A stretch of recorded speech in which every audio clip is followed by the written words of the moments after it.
Jewellers తెలంగాణలో మొట్టమొదటి factory outlet మన కొత్తపేటలో ఫిబ్రవరి 14న గొప్ప శుభారంభం. అమ్మ షర్మిల గారు, రేవంత్ గారు కాంగ్రెస్ లోనే ఉన్నారు కదా, మనకి రావాల్సిన 6,000 కోట్ల రూపాయలని 6,000 కోట్ల రావాల్సిన వాటిని తీసుకురండి రేవంత్ తో మాట్లాడి. అలాగే 1,80,000 కోట్ల ఉమ్మడి ఆస్తులు ఏవైతే ఉన్నాయో వాటన్నిటిని కూడా సోనియా గాంధీతో రేవంత్ తో మాట్లాడి తీసుకురావాలి. ఊరికే ఆంధ్రప్రదేశ్లో వచ్చి విషం చెందితే ప్రజలు ఎవరు కూడా నమ్మే పరిస్థితి లేదు అని కూడా ఈ సందర్భంగా తెలియజేసుకుంటున్నా. కేవలం జగన్మోహన్ రెడ్డి గారి మీద విషం చిమ్మటానికే చంద్రబాబు నాయుడు, సోనియా గాంధీ ఈరోజు షర్మిల గారిని ఆంధ్రప్రదేశ్లో కాంగ్రెస్ పార్టీలో పెట్టి ఈ విధంగా టూర్లు పెట్టిస్తున్నారు అనేది చిన్న పిల్లోడిని అడిగినా కూడా చెబుతారు. ఎందుకంటే నేను తెలంగాణలో పుట్టాను, తెలంగాణలోనే పెరిగాను, తెలంగాణలోనే పెళ్లి చేసుకున్నాను.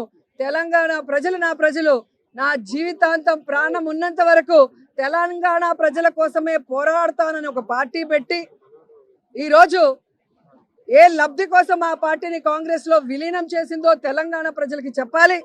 ఏ లబ్ధి కోసం తెలంగాణ ప్రజల్ని గాలి కొదిలేసి ఇక్కడ జగనన్న మీద విషం చిమ్ముతుందో కూడా చెప్పాల్సిన అవసరం ఉంది. ఈరోజు కాంగ్రెస్ పార్టీ తరఫున షర్మిల గారు కానివ్వండి, ఎవరు వచ్చినా కూడా వాళ్ళకి జీరో వాల్యూ. ఎందుకంటే ఇదే షర్మిల గారు పాదయాత్రలో కానీ తెలంగాణలో పార్టీలు పెట్టిన తర్వాత కానీ ఆమె స్పీచెస్ ఒకసారి మీకు చూస్తే మీకే అర్థమవుతుంది.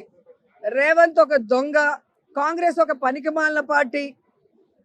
ఈరోజు రాజశేఖర్ రెడ్డి గారు బ్రతుకుంటే కాంగ్రెస్ మొహం మీద ఉమ్మేసి ఉంటాడని మాట్లాడిన వ్యక్తి అదే కాంగ్రెస్ లోకి ఈరోజు తన పార్టీని విలీనం చేసి తాను జాయిన్ అయి ఏ విధంగా కాంగ్రెస్ కండువా కప్పుకొని చంద్రబాబు నాయుడు స్క్రిప్ట్ ఎందుకు చదువుతుందో ఆవిడ చెప్పాల్సిన అవసరం ఉంది.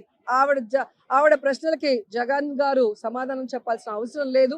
ఈ రాష్ట్రం కోసం, రాష్ట్ర ప్రజల కోసం, ఈ రాష్ట్రం విడిపోయి నష్టాల్లో, కష్టాల్లో, అప్పుల్లో చంద్రబాబు నాయుడు కాంగ్రెస్ ముంచేసినా ఈరోజు కుంటి సాకులు చెప్పకుండా సమర్థవంతంగా పరిపాలిస్తూ తానిచ్చిన ప్రతి వాగ్దానాన్ని నెరవేరుస్తూ సంక్షేమం, అభివృద్ధి రెండు కళ్ళగా పరిపాలిస్తున్న జగనన్నకి ఈ రాష్ట్ర ప్రజలు ఎప్పుడూ అండగా ఉంటారు.